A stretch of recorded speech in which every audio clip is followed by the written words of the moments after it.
काल मार्गशीर्ष महिन्याचा शेवटचा गुरुवार भक्तिभावाने संपन्न झाला. पण एक प्रश्न मला सतत सतावतोय. आपण फक्त देवाकडे मागून मोकळे होतो, पण देवाने दिलेलं कर्तृत्व वापरायला सुरुवात करतो का? मार्गशीर्ष आपल्याला काय शिकवते तर नुसती भक्ती नाही, नियमितता, शिस्त आणि विश्वासासोबत कृती हे गुण फार महत्त्वाचे आहेत. जो माणूस गुरुवारी पूजा वेळेवर करतो, तो जर रोज ऑफिसमध्ये वेळेवर गेला तर त्याचा बिझनेस कधीच मागे पडणार नाही ना.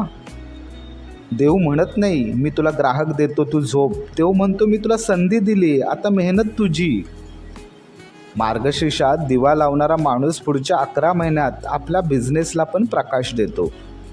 प्रार्थना मन शांत करते, नियोजन दिशा देते आणि कृती परिणाम देते. हे तिन्ही गुण जुळले तर लॉस शब्द तुमच्या डिक्शनरीमधून बाहेर पडतो. आज प्रश्न देवाला नाही, प्रश्न आपल्या शिस्तीला आहे. आपण रोज फॉलोअप करतो का? आपण रोज शिकतो का? आपण रोज स्वतःला सुधारतो का? मार्गशीर्ष संपलाय, पण यशाची सुरू नेहमी आजपासूनच होते. म्हणूनच मला वाटतं देवाचा कारभार म्हणजे परफेक्ट मॅनेजमेंट सिस्टीम. बघा ना, मंदिरात आरती वेळेवर होते, देव वेळेचा आदर करतो, ग्राहकही तसंच करतो ना. जो माणूस आरतीला वेळेवर जातो तो क्लायंट मीटिंगला उशीर करतो, मग सेल्स कमीच होणार ना. देवाला फूल वाहताना तुम्ही कधी वाळलेलं फूल नेलंय का? नाही ना. मग ग्राहकाला तुम्ही आउटडेटेड सर्व्हिस का देता? क्वालिटी हीच खरी भक्ती आहे ना. देवाला जसं बेस्ट दिलं जातं तसं ग्राहकाला दिलं तर ब्रँड आपोआप तयार होतो. एक दुकानदार सोमवारी दुकान उघडतो, मंगळवारी बंद, गुरुवारी पूजा, पण प्लॅनिंग काहीच नाही करत.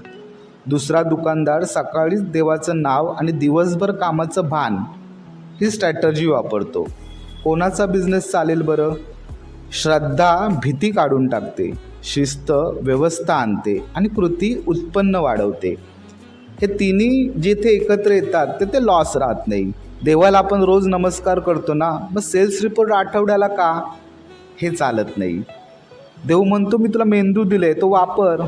फक्त कपाळावर टिळा लावून कपाळ फोडून घेऊ नकोस. ज्याच्या बिझनेसमध्ये देव आहे तो कधीच फसवणूक करत नाही आणि ज्याच्या भक्ती स्ट्रॅटर्जी आहे तो कधीच अपयशी ठरत नाही. देवाला मान देऊया पण आळसाला नाही. चला भक्तीने विचार करू, स्ट्रॅटर्जीने कमावू.